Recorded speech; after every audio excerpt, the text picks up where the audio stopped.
Hello and welcome back to Kate Confidential. So today we're going to be talking about nude AI tools, the rising prevalence of them, and how new rules have now been brought in to stop people from being able to use them. I'm delighted to say that I'm joined by Anna Rowe, who is the founder of Catch the Catfish. Anna, you've done lots of work in this area and we've looked into this together, haven't we? People often see AI and they either talk about it positively or negatively. This is the darker side of AI, isn't it? It absolutely is. And unfortunately, in this field, it tends to be that we very much see the bad side of it and not being used enough for good. I first came across the AI being used in the scammer groups where I lurk. It was back in around September 22 that they started becoming a lot more prevalent, whereas these things were out of public hands back in the day when it was first being sort of invented, if you like. As with everything, it comes down into mainstream and the apps became very readily available to the criminals too. So let's just describe to people what they actually do, because people don't necessarily know, do they? So if you go on to, a lot of them are now banned, or they're supposed to be banned from a legal point of view now, but you would effectively go on to these tools, and we did an investigation into this prior to Grok hitting the headlines, didn't we? So this was sort of prior to that, where we looked into it in great depth and have looked at it a lot since. So these apps, they are basically designed to take the clothes off a person. So you put an image of a person or an image horrendously. Some people have done it on children. We know, that will remove the clothing of that person. So you then get an image of a naked version of that person. It basically works like a background remover. So it's like an eraser that removes the clothing, and then the AI replaces it with what you would expect then to see underneath that clothing. So in the scammer groups, they use it for blackmail. So it's very much used for sextortion. So even if a victim hadn't been coerced into sending an intimate image, they literally just screen grab a profile picture or a cover photo that's been left up, and they will upload that into these apps. Background remover takes the clothes off and then replaces it with what you'd expect to see. And I suppose people might wonder why we're talking about it when they have been banned, but obviously the technology is ever evolving. I know that the Internet Watch Foundation, who've done some fantastic work in this area, have spoken to me and said they're only as quick as the technology that's evolving at the end of the day. So these apps work by doing that. So they basically would create, if we upload an image of you, it would create a naked version of you. Now, a lot of people say, what's the problem with that? Because that's not your naked body, that's a fake naked body. But these are incredibly realistic, aren't they? We tested these, and this was prior to when these bans came in, and for investigative reasons and under strict kind of strict instructions and controls, And what we found was quite shocking. I mean, the one that I tested, the first thing that you saw was what could only really be described as borderline child. You couldn't tell if it was a teenager kind of age in a see-through dress. That was the first image that opened when you actually logged onto the site. But you said that the impact for the victim when it comes to a naked body is the same. Tell us about that, even though it's not their naked body. Yeah, well, it's the fact that you're not going to have a lot of your friends and family that will have seen your naked body. So the fact that it's your face on a naked image is the same kind of trauma as it is for anyone whose actual body was out there. And it's that use of intimate images, isn't it?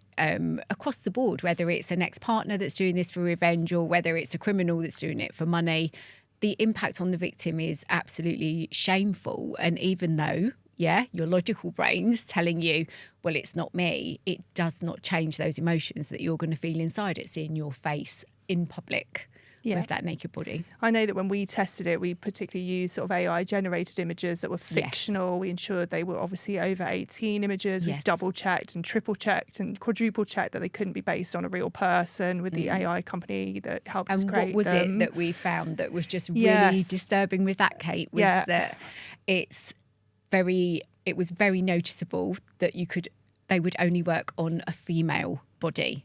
So they had been created, the AI had been trained to replace a female body. It did not work on a male image. Yeah, it was incredible. You put in a picture of a male, so an AI-generated male fictional character, and unlike the female, which it would just strip and you would see what looked to be their exact kind of what you would expect would be a naked body. Absolutely. With the male, it did it for a little bit of them and then just completely skewed. Yeah, it was like a blurred swirly effect, wasn't it, on the image?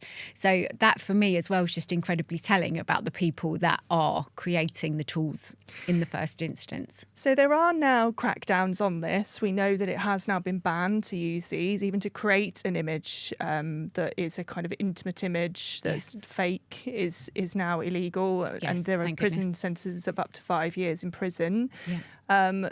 We know too, though, that this has now been used in other ways. So the Internet Watch Foundation, as I say, they said that they're horrified by the scale of growth in this area, by the new techniques that they're seeing that are being used in this area, and also that this is now being used with blackmail with schools, isn't it? Where they're taking images from children off school websites. Yes. Stripping them of clothes on these websites and apps, these nude tools, and then blackmailing schools. And they mentioned that there was one in the news that recently that had happened. Yeah. And this is, funnily enough, it was just at the end of last year I went to a conference and there was a detective there who was actually telling everybody about the dark web. And so that's before this has sort of come, and he was saying how it's become very common, unfortunately, that hackers are going into school websites specifically and grabbing that data. You can imagine the amount of data that's within a school system, not just on a website. And he was talking about the importance of passwords being really, really strong and what a strong password actually is, because that side of it was already happening then on the dark web, where that information then became available. And now we see, and it's a real sort of quite a controversial discussion point, that schools want to put out about what they're doing with their children on their social media or on their websites. But everything the same as with, we say to everybody, don't we, put your accounts privately because you're going to have criminals come and grab your data. But schools are still putting things out there with children's faces on, and the criminals will use it. And that's exactly what's just been happening, that they will take those children's images either from a website or social media, and they are using these tools to create nudes of those children and then blackmailing for money. I mean, where does it stop though? Because you say that about, I guess a lot of it is the informed consent of the school, of the parent, of the person being aware this could happen. How would they feel? It's a bit like all those duty of care checks I do when interviewing case studies and so on. Is how would you feel if this happened? What do you think you would do? And getting things in place to do that. But where does it stop? Is it people photographing kids in the street? I mean, how can you ever stop it? And this is the problem. And it is absolutely the case. I mean, at the school that I work in, and in any school that I have, you always have photo consent.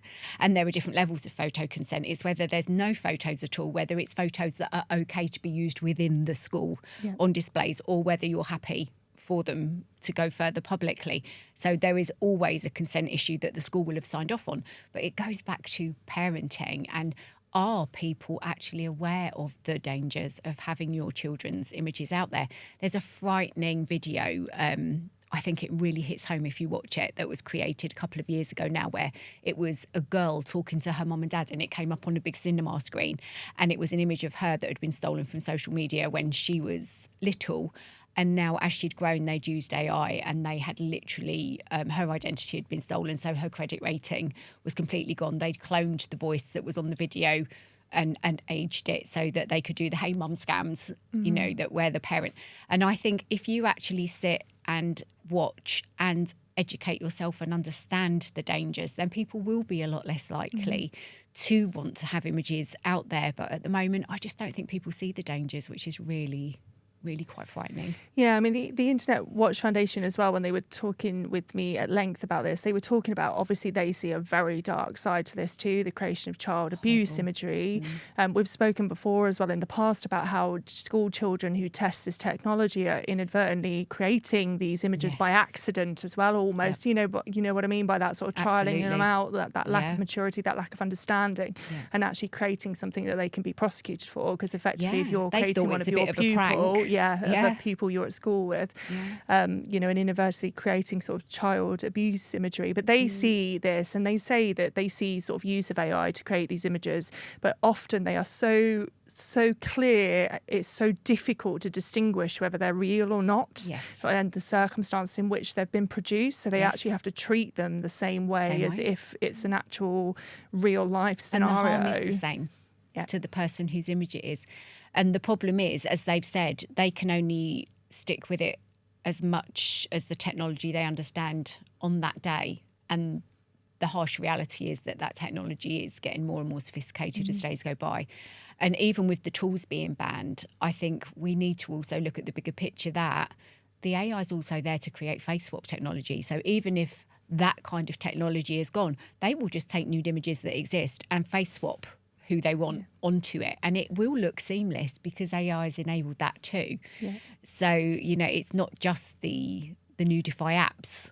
It is frightening, isn't it? I mean, there is some good work in this area that we've heard of as well, isn't there? That we've heard that technology companies are now actually allowed to test worst case scenarios to almost sort of create the dodgy imagery, but under specific guidance, if they are specifically allowed to do that, and that they would be sort of pardoned from any kind of criminal element in order to protect them, to be able to fail safe and test what sort of lengths this technology can go to. That's right. And the other thing that's really good as well is there is a way of getting these images removed. So I know with the blackmail school, for example, I think by the time those images have been created and threatened, obviously the horse is already bolted, but retrospectively working with the police and working with people like the Internet Watch Foundation, they can fingerprint is the way they sort of digital fingerprint these pictures. It's a tool called Report Remove that they can sort of hash an image in order to take it down. And there's the brilliant they've got a funny initials for that. It's like SWFLG or something. It's stopping images, non-consensual images, isn't it?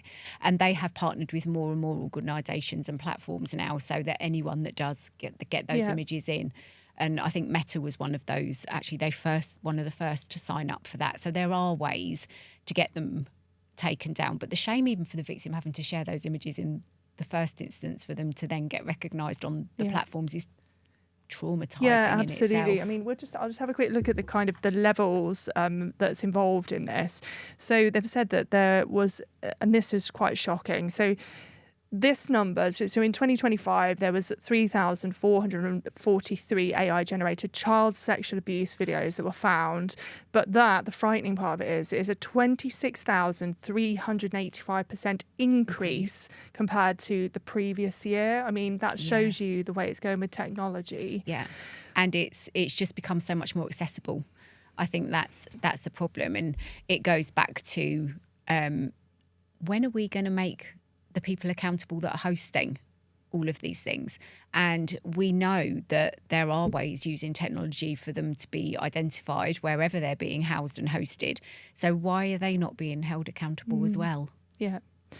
And I guess let's just talk about that kind of guidance around what people should do if they find themselves in this scenario. I mean, what would you say with that? So if it's overseas criminals that are doing this, there is an absolute blanket on, if you send money, that is not going to stop them blackmailing you. In fact, it will spur them on to trying to get more out of you. So the blanket rule is, rather than stopping it, just disable it for a while, because you don't want to lose the evidence. And if you actually terminate your account, it will destroy any of the evidence there. And you do want to keep some of the evidence just in case. So if you disable it, you can. By disabling it, you're removing all forms of contact that you've got with that particular criminal. And they need to have that contact with you to make you fear. And that's the whole point of what they do. They want to make you fear. They want you in that panic so that you will send the money.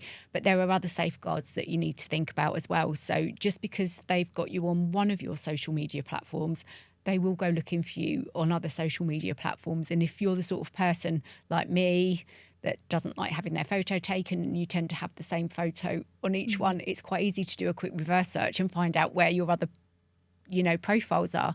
Especially with Facebook, people don't realise that every time you change your cover photo or your profile picture, it leaves the old one there unless you go into the settings and actually make it for you only.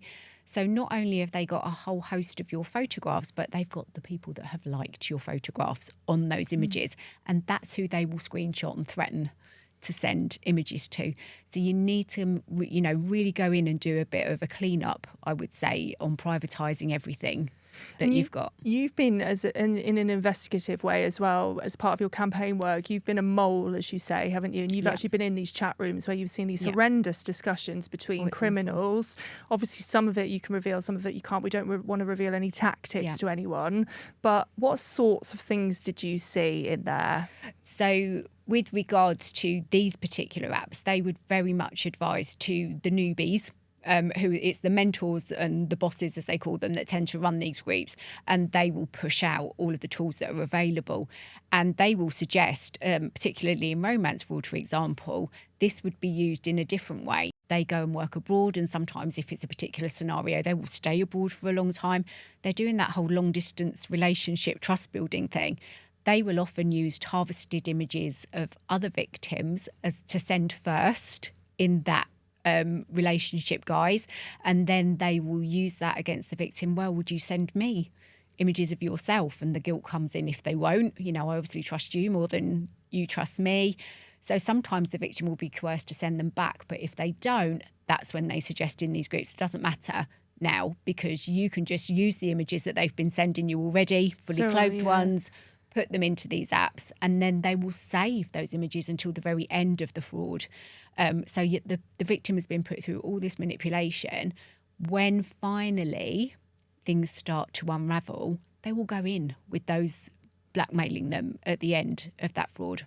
So it's almost like a horrific kind of catching someone and then having something ready to pounce. Ready at the end. So all that love and trust and care suddenly turns into, I've got your pictures. Now you can send me, this money. You can imagine the trauma that they're already in after coming out and understanding what's been going on for the last X amount of months or years, and suddenly they're hit.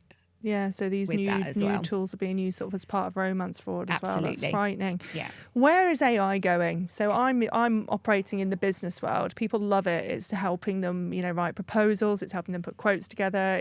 Can be amazing. Yeah, it's writing all sorts of things, isn't it? Cutting, but there's this dark side of it. You say you hear a very different side to it. Yeah. So I think we heard the bad before the good in a lot of respects, because those groups are full of all the tools that they can use. So we've got that, which is absolutely devastating.